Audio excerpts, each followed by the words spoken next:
ସଭିଏ ପଢ଼ିବା ସଭିଏ ବଢ଼ିବା କଥାକୁ ସାକାର ରୂପ ଦେବା ପାଇଁ ଏବିଓ ମହେଶଙ୍କ ଭରପୁର ଉଦ୍ୟମ। ମଧୁବନ ଉଚ୍ଚ ପ୍ରାଥମିକ ବିଦ୍ୟାଳୟର ପ୍ରଥମ ପଦକ୍ଷେପ ସ୍ୱରୂପ ବ୍ଲକର ଏବିଓ ଶ୍ରୀଯୁକ୍ତ ପ୍ରଫୁଲ୍ଲ କୁମାର ରଥ ମହୋଦୟ, ସିଆରସିସି ନିବେଦିତା ସାହୁ ମହୋଦୟା, ପ୍ରଧାନ ଶିକ୍ଷକ ଶ୍ରୀଯୁକ୍ତ ଜାଭେଦ ଅଖତର ମହୋଦୟ, ବରିଷ୍ଠ ଶିକ୍ଷୟିତ୍ରୀ ପ୍ରତିମା ରାଣୀ ବେହେରା ମହୋଦୟା, ଶିକ୍ଷକ ସୁକାନ୍ତ ମହାପାତ୍ର ମହୋଦୟଙ୍କ ସହିତ ମିଶି ଶିକ୍ଷାବର୍ଷ 2026-27 ପାଇଁ ସେପ୍ଟେମ୍ବର 2026 ସୁଦ୍ଧା 5 ବର୍ଷରୁ ଅଧିକ ବୟସର ପିଲାମାନଙ୍କୁ ଶିଶୁ ବାଟିକା ଏବଂ 6 ବର୍ଷରୁ ଅଧିକ ବୟସର ପିଲାମାନଙ୍କୁ ପ୍ରଥମ ଶ୍ରେଣୀରେ ନାମ ଲେଖାଇବାର ବ୍ୟବସ୍ଥା କରାଇବା ପାଇଁ ଆସନ୍ତା ଏପ୍ରିଲ 2 ତାରିଖରେ ପ୍ରବେଶ ଉତ୍ସବ ଓ ଖଡ଼ିଛୁଆଁ କାର୍ଯ୍ୟକ୍ରମ ଆୟୋଜନ କରାଯିବ। ଏଥିସହ ଆସ ସ୍କୁଲ ଯିବା ଅଭିଯାନରେ ବିଦ୍ୟାଳୟର ବାହାରେ ଥିବା 5ରୁ 18 ବର୍ଷ ବୟସର ପିଲାମାନଙ୍କୁ ଶିକ୍ଷା ବ୍ୟବସ୍ଥାରେ ସାମିଲ କରାଯିବ।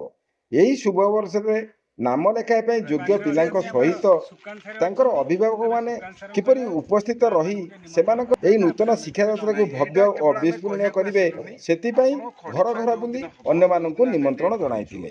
ଏପ୍ରିଲ 2 ତାରିଖରେ ସାରା ରାଜ୍ୟରେ ପାଳିତ ହେବ ପ୍ରବେଶ ଉତ୍ସବ ଖଡ଼ିଛୁଆଁ କାର୍ଯ୍ୟକ୍ରମ। ଏହା ବର୍ତ୍ତମାନ ସରକାରଙ୍କର ଏକ ଅଭିନବ ପ୍ରୟାସ। ପ୍ରବେଶ ଉତ୍ସବ ଦିନ ଆପଣ ଓ ଆପଣଙ୍କ ପିଲା ବିଦ୍ୟାଳୟକୁ ଯାଇ ଏହି ପ୍ରବେଶ ଉତ୍ସବ ଓ ଖଡ଼ିଛୁଆଁ କାର୍ଯ୍ୟରେ ସାମିଲ ହେବା ପାଇଁ ଆପଣଙ୍କୁ ନିମନ୍ତ୍ରଣ ରହିଲା। ଆପଣଙ୍କ ପିଲାଙ୍କ ସହିତ ଆପଣ ସାହି ପଡ଼ିଶାରେ ଯେଉଁ ପିଲା 5 ବର୍ଷରୁ ଅଧିକ ଥିବେ ତାଙ୍କ ଗାର୍ଡିଆନ ମାନଙ୍କୁ ମଧ୍ୟ ଆମ ତରଫରୁ ଆପଣଙ୍କ ମାଧ୍ୟମରେ ନିମନ୍ତ୍ରଣ ଜଣାଇଦେବେ।